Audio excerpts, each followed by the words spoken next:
Kung ano po kayo, anong province po ninyo, ma'am? Kawayan, Isabela. Mhm. Sige. Ilang taon po kayo nagkaroon ng boyfriend? Ito po ba yung napangasawa ninyo? Opo. Mm. First time and first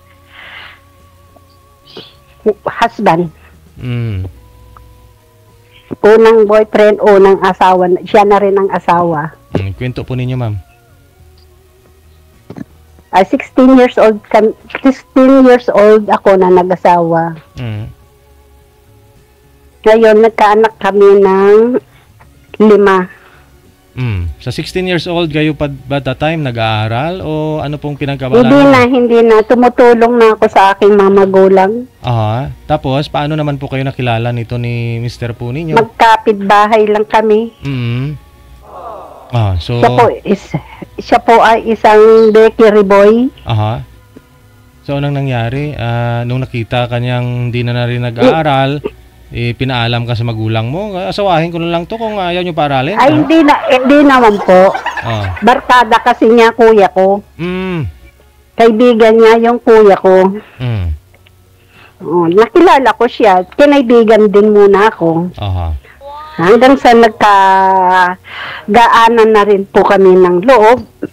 Hanggang sa humantong na din doon sa pag-ibigan. Niligawan ka, sinagot mo. So, Oo naman. naging kayo. Opo. Tapos, nagpakasal ho kami. sa edad na? 16 and 20 years old. 16 ka pa lang, nakasal na po kayo? Opo, dito sa Carmona, Cavite. Ba't po naman, taga Isabela po kayo pareho? Ba't po kayo na dyan napadpad? Dito po kasi nagtrabaho yung father ko. Lumipat po kami dito. Dito kami nanirahan.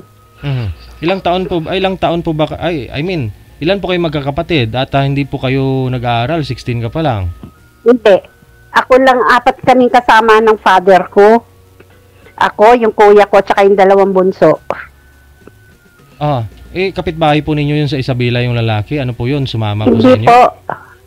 Carmona, kapitbahay namin sa Carmona. Okay. Ang probinsya ho ng husband ko ay Romblon. Bali, ilang taon po kayo nung dinala po kayo dyan, ma'am? Dinala ako dito ng father ko is 10 years old. Okay. So, dyan po pala ninyo kapitbahay itong lalaki. Ngayon po, nung ipinaalam naman mo kayo sa magulang, sa tatay mo, pumayag naman. naman. Pero ba to, hindi po kayo nagdadalawang isip? 16 pa lang ako, mag-asawa na ako. Dapat nag-aaral pa lang ako, ganun.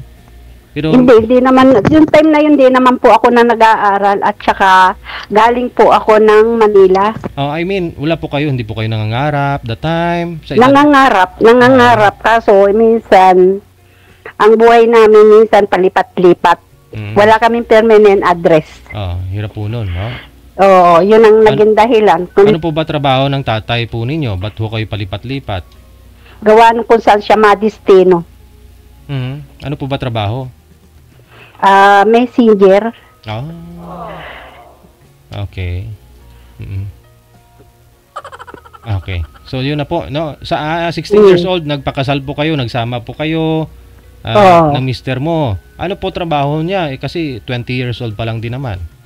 Nagtrabaho po siya sa bakery. Tapos, ikaw bakery boy. Nasa bahay ka na lang din. Tapos, nung time na aalis ang tatay ko, in-apply siya sa trabaho sa PNCC. Doon na siya nagtrabaho ng 25 years. So, ikaw po, nasa bahay lang po kayo? Opo. So, ilan po yung naging anak? 5. Okay naman sa pagsasama nyo? Opo. Mabot naman kami ng 45 years. Kaya lang, nagkalayo kami ng 15 years kasi nag-abroad po siya. Kwento po, ma'am.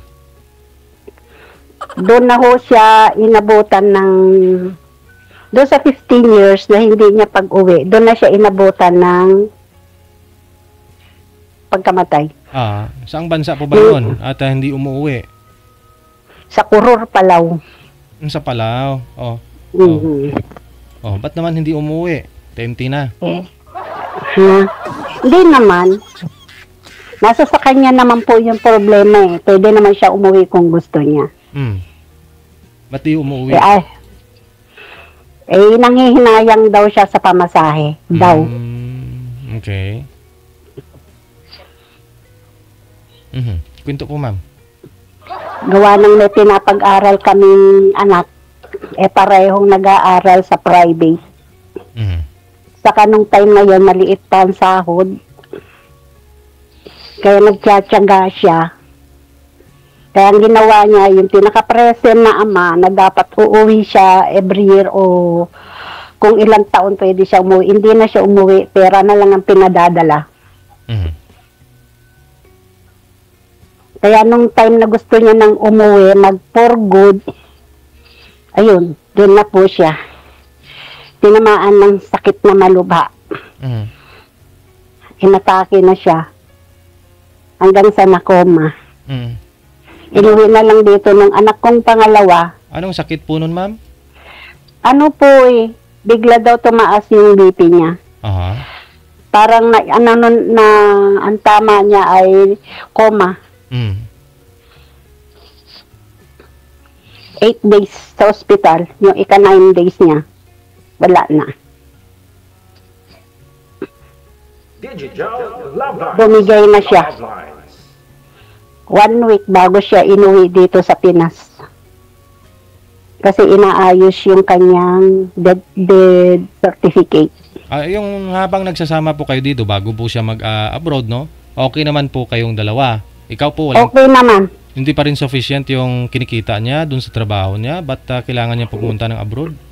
Hindi, nawalan po siya, DJ, ng 2 years na trabaho kasi nga nabayaran siya doon sa company pinapasukan niya.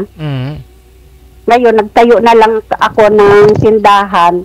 Kaya naman, kaya lang, hindi niya gusto yung maging tambay. Naiinip siya, ayaw niya naman dito sa bahay gumawa. As gusto niya pa magtrabaho. Kaya pumayag naman ako na mag-abroad, sinamahan ko na rin siya sa pag-apply.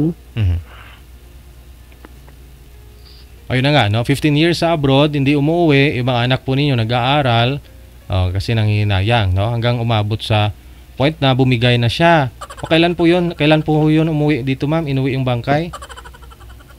April lang. April last year? Ito lang po. Ito lang. Okay. Sabi po ninyo, dinala ng anak mo. Ibig sabihin, doon po yung anak mo. Kasama niya. Kararating lang po yung anak kong pangalawa doon. Kinuha niya. Totally kinuha niya. Para may kapalitan niya. Once na uwi siya rito, may kapalit na po siya doon. Pag once na siya na mag-for good dito, meron na siyang anak na ipinasok.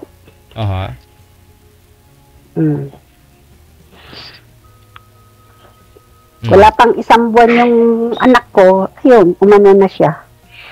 Inabot na siya ng atake.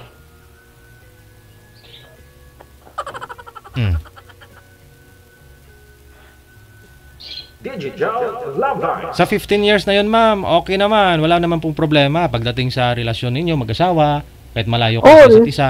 Oo. Okay naman kami. Lagi naman tumatawag sa isang araw, 6 na beses siya mag-call. Kasi inuumpisa niya na madaling araw, alas 4. Na madaling araw, ang ulit no, hanggang alas 8 na ng gabi. Ganon kaming mag-asawa. Ngayon, abiyuda na po kayo. Hindi kayo nakafocus sa usapan natin eh. Oo. Naghahanap po kayo ng sweetheart? Yung forever. Sige. I-line up mo nga po ito, manager. Standby po kayo, ma'am, ha? Okay. Sige. Doon po sa mga gustong mag-share ng love lines, no? Kayo po ang nakakaalam ng kwentong buhay ninyo. So, kayo po ang magkwento. Huwag na ho ninyo hintayin na magtanong ako, ha? Yung mga karanasan po ninyo, pag-ibig, mga problema ninyo dyan,